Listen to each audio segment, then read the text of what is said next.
Hi, and welcome to our public speaking workshop. We are here today with Professor Bradford. My name is Nathan, and this is I'm Megan. Megan. Today, well, firstly, thank you for meeting with us, Professor Bradford. We're just going to go over some key objectives. We want to discuss with you some common fears of public speaking, maybe where do they stem from, where do they originate, and what are some ways that we can maybe overcome those fears of public speaking. Fantastic. Great. So, firstly, I'm just going to ask you some questions here. What are some common fears of public speaking that you hear a lot? I would say that the common fear, the most common fear, is judgment, getting it wrong, not being perfect, being seen. I would Okay. say that those are the things that are substantial when it comes to one's fears. Okay. What sort of thoughts go through your mind before you go and speak in front of a group of people? Oh, absolutely. I think that the number one thing I do is I remember to breathe. I make sure I'm prepared. I make sure I understand the space that I'm in regards to the room. I make sure that I know the audience, who is my audience. Sometimes you don't always get to know who your audience is, but it's never a bad thing to ask because the tone that you use matters. You have audiences that want to be there. You have audiences that don't necessarily want to be there, that are forced to be there. So it's really important to know who your audience is so that you can be engaged in the proper way. So, maybe do a little bit of research ahead of time. Preparation is essential so that you can just let go. Okay. Thank you. Um, how do you manage? Well, firstly, let me ask you, do you get nervous anymore before speaking publicly? I would say that the answer is slightly. Anytime you go into a space and you're addressing a room, your Mm-hmm. body is constantly in a fight, flight, freeze circumstance, which is not a bad thing. That's just physiology. I'm a public speaking professor, so I don't know if that's the right word, but your body is going to always react. So when you have eyes looking at you, when you are getting up in front of an audience, when you're about to speak, you're going to start to sweat. You're going to start to get those feelings in your stomach. So no matter what, you get that kind of adrenaline rush, and so that adrenaline rush, which is also excitement, can be um, often misguided by people. I don't know, misguided isn't exactly the right word, but of course, it's excitement. I always say, and I've said it in my classes before, that if I ever stop getting slightly nervous or excited to go on stage to perform in a show or speak and address an audience, I'm not going to do it anymore. Interesting. I Yeah. like that. Would you say that's a secret tip that one could use, sort of embracing that excitement? Oh, absolutely. People mistake it for I'm terrible, I'm bad, this is going to go wrong. But it's like any other sport. When you're about to play a high stakes game, you're going to get butterflies in your stomach, whether it's a championship, whether it's a round one, round two, whatever it may be. So I think for people to understand that they're actually super healthy if they're starting to sweat and they get a little red in the face, what that does is then settle versus escalate. Sure, understanding it's a natural Mm-hmm. reaction. Um, so we all make mistakes, Oh, right? yeah. Especially in front of large groups of people where we might be a Mm-hmm. little bit nervous. How do you move past a mistake when it's been obvious, other people saw it, you know it happened? Yeah. I would say I mean this and I don't mean this, but mistakes are the goal. And what I mean by that, mistakes are human. So when mistakes happen, take a breath, take a pause, smile at the audience, make a comment about it, because that is key, I think, to number one, it is part of the human condition to make mistakes. And is it really a mistake? Also, what mistake are we really talking about? Did we say too many times? Did we forget where we were in our speech? Mistakes humanize you, and that draws the audience in because they're human too. Mhm. Okay, great point. Being skilled in public speaking has its benefits. What specifically for a student is a why is it important for a student to be skilled in public speaking? I think it's essential and vital, I mean, those are Essential, yeah. synonyms, essential for a student to be able to speak their truth, mistake or not mistake, for an audience to agree or disagree, because you can ace your chemistry exams, you can do amazing in your quadratic equations in math, but public speaking allows your mind and your body to be connected, and that kind of confidence of being able to speak your truth and also let go of the outcome. Like the outcome's going to be what it's going to be. So I think to actually grow the whole human being and to be able to speak your voice, which can be vulnerable, is key to, again, I'm going to use that word essential. I think it's essential for the growth of the human being, and it should be required by all, in all majors at every university, in my view.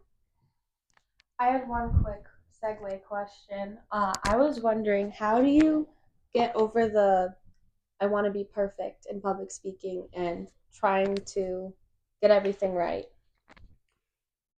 Ooh, years of mistakes. No, to recognize that the audience is going to like you no matter what, if you are open enough. And practice allows for that openness. And vulnerability also lends itself to, for you to be seen. And so to overcome something like that, and just repeat the last remark you made so that I can focus on that. It slipped my mind for a moment. How do you combat the being perfect in Mhm. your whole speech Yeah, and navigating that while you're speaking, yeah, trying to get everything right? absolutely. I just showed you an example in real time. I made a mistake. I forgot where I was. I heard you mostly. I stopped. I paused. I asked you, and we continued. Perfect. Thank you. Yeah, you got it. Good question. All right. So we know it's important to connect with an audience, and please tell me if I'm wrong on this, but it's important at the beginning, especially, to capture an audience's attention. How do you do that? What are some ways that we can do that? Well, number one, you only get one entrance into the room. So if you're being announced and you're walking up on stage or into the front of the classroom, recognizing that posture, confidence in who you are, and knowing how to move into a space and recognizing the space. Again, I'll use that word as essential because whether it's subconsciously, unconsciously, the audience already feels cared for. But to really answer your question, yes, the answer is yes. You also get one first thing to say, one first sound to play, and you want to be yourself. So whether that's a story or a personal narrative that draws the audience in, because we are all human beings and people are going to go off in their own tangents anywhere in any way in their mind, so that if you're completely honest, people are going to feel that, sense that, and be drawn in. But then again, high stakes, what I call attention getters, are wonderful. So whether that's through humor, whether it's through video, whether it's through sound, to really grab your audience's attention with a high stakes, how do I want to say this? With a high stakes entrance is really important, because the audience who isn't paying attention, when they hear something like that, or feel something like that, or see something like that, they're going to move their eyes to you. Movement also grabs an audience attention. When something is still, audiences are still. When you move, they move. So just to reiterate, first impressions, you only get one. Mm-hmm. Adding a human touch to it Mm-hmm. can especially relate. Personal narratives tend to always Mhm. work. Or something outlandish that's not, you don't want to be false. You don't want to say something just to say Authentic. something. Authenticity Sure. is essential in public speaking. And that's why I firmly believe that it is, again, going back to your other question, that all students should be required in one shape or form to take this course, because, a public speaking course in general, because what they start to believe, what they start to see from their peers and from themselves, is that when you're honest, mistake or no mistake, the audience sees you and is drawn in, and they're on your side. Sure. Mistakes humanize us. Yeah, mistakes are great. And anybody who says mistakes aren't going to happen, anybody says sorrow isn't going to happen, they're missing the point of life, or they're not paying attention. Joy, for sure. Laughter, absolutely. Life isn't easy. Sometimes we don't want to acknowledge those more difficult feelings like mistakes or embarrassment. And public speaking in the classroom allows for mistakes to happen when you create a space for like a simulation of sorts, where there's nothing that no one's being judged, no one's being, or people are afraid of being judged. But when they realize that everybody in the room is afraid of being judged, the person sitting in the room is worried about what the person next to them think, per se. Sort of lowers the defenses. It lowers that kind of, you may have already answered, because we're talking a lot about mistakes. Mm-hmm. My next question for you was, what are some common mistakes that you see new speakers make, and how can they be avoided? Now, before you answer, I just want to maybe try and answer that myself. Sure. Based on what you've been saying, should we be trying to avoid mistakes? I know that's a second question. Trying to avoid mistakes. You can avoid mistakes that don't need to happen by being prepared. If you are prepared, you are going to know how to turn that mistake and even make it into a positive, like what happened before.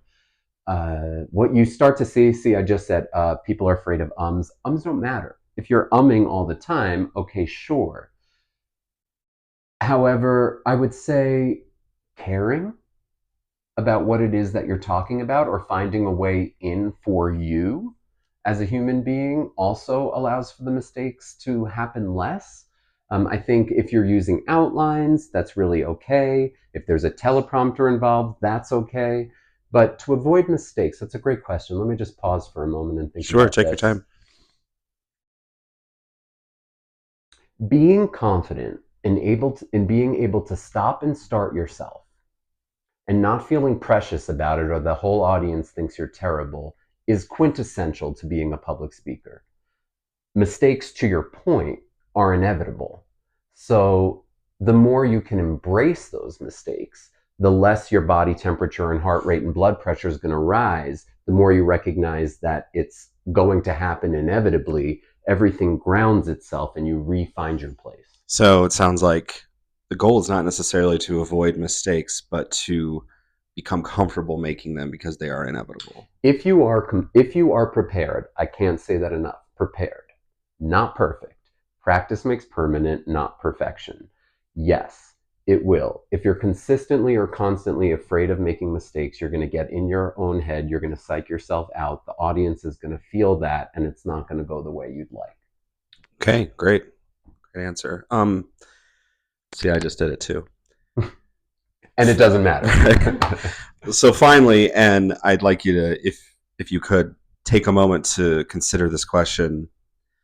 What is the most important piece of advice that you can give to someone that has anxieties about speaking publicly?